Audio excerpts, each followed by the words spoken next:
Hello， 大家好。今日呢，我啲臘肉啱啱曬咗第7日，已經好好啦。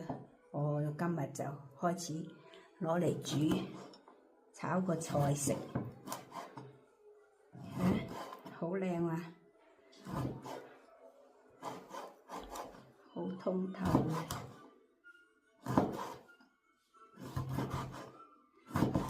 炒一餐菜食，唔需要用好多嘅，我就用半條到就夠啦。而家我就開始炒菜啦。而家個鑊呢，開始有啲溫度熱啦，咁我就咁擺落去，將啲臘肉少少就夠嘅啦，因為我哋平時都係食嘢都係食少油少鹽嘅，所以唔需要擺好多，求其有啲油就得嘅啦。慢火先，開中慢火好啦，唔好咁猛，太猛佢就會煎乾咗。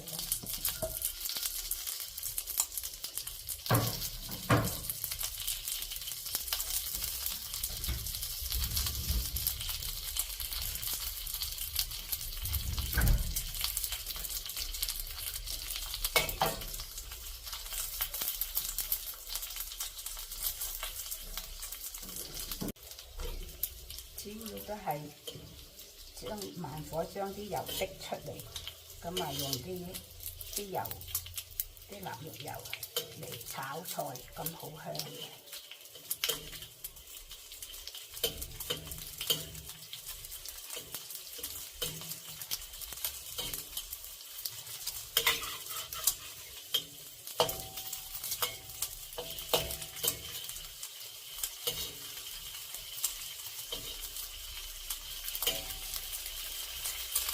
平時攞嚟焗飯都好食嘅，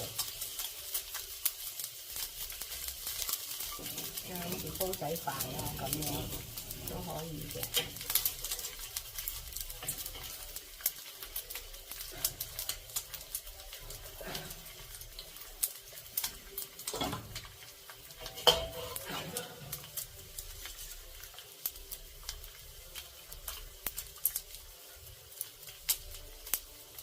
而家啲油都出得差唔多啦，唔好煎得太乾啦，太乾又唔好食嘅。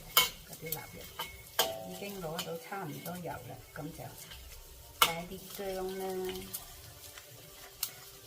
洋葱、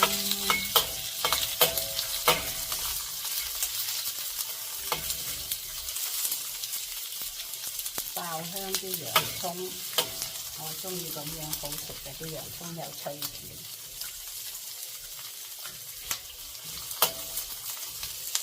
蒜頭薑葱咁樣，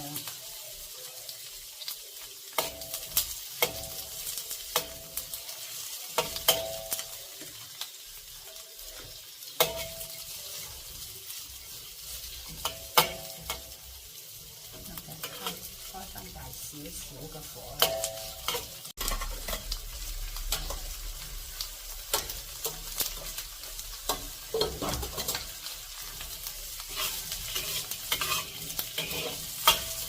基本上睇到爆嘅啲洋葱好香嘅，已經有香味飄出嚟啦。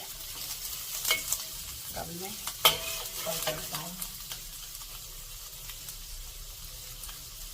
啲大白菜啊，今日用嚟炒大白菜同雪鮮魚一齊炒啦。先將啲大白菜嗰啲硬嘅橙擺落去。開翻大火嚟，而家多咗，多嘢，同埋呢啲雪鮮魚一齊擺落去，爆炒下佢先。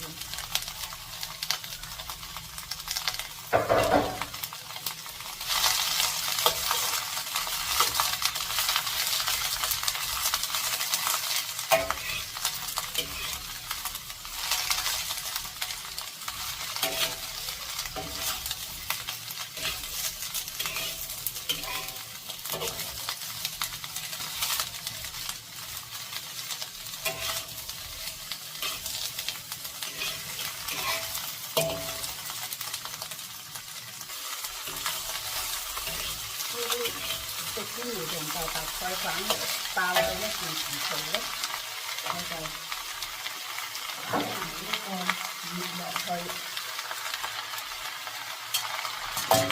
嗰啲苗同葉落去，我再撒啲料酒。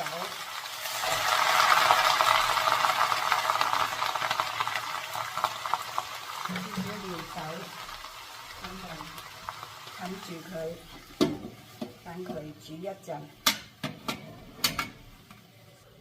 OK， 大概2分鐘之後咧，就開蓋翻炒下佢。而家一直係 keep 住大火嘅，我呢個肉咧個火力唔係好慢，所以係慢嘅。都唔緊要咧，煮好都好食嘅。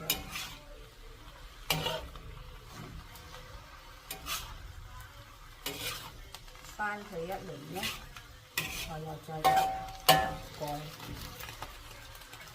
再吸翻個蓋，煮一陣再。OK， 大概1分零鐘咧，我又再打開佢，翻拌均勻。然後我就擺少少蠔油落去，再煮大概1分鐘左右應該合嘅。我一般都唔擺鹽嘅啦，因為嗰啲臘肉咧本身都有少少鹹味，再加上蠔油嗰個味道，基本上就好好味嘅啦。我哋主張食得健康啲咯，唔使有負擔啊身體。OK， 再煮1分鐘。好啦，1分鐘多過咗之後咧，個菜就基本上成功啦。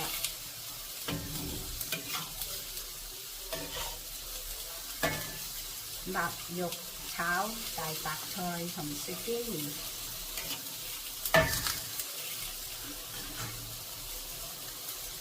擺少少芫茜落去，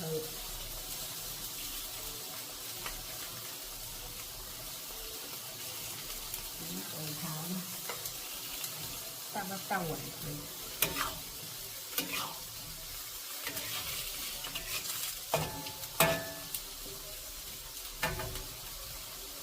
咁多花生油唔係芝麻油。即咁多香味啦，唔係好多嘅啫，樣樣少少。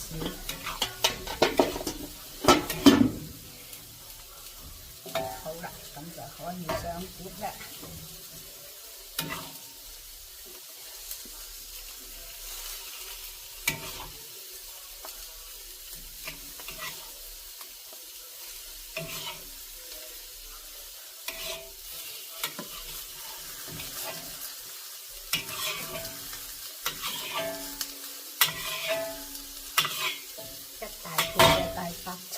臘肉炒大白菜就圓滿成功啦！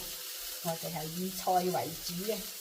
OK， 多謝收睇 ，Thank you for watching. See you next time.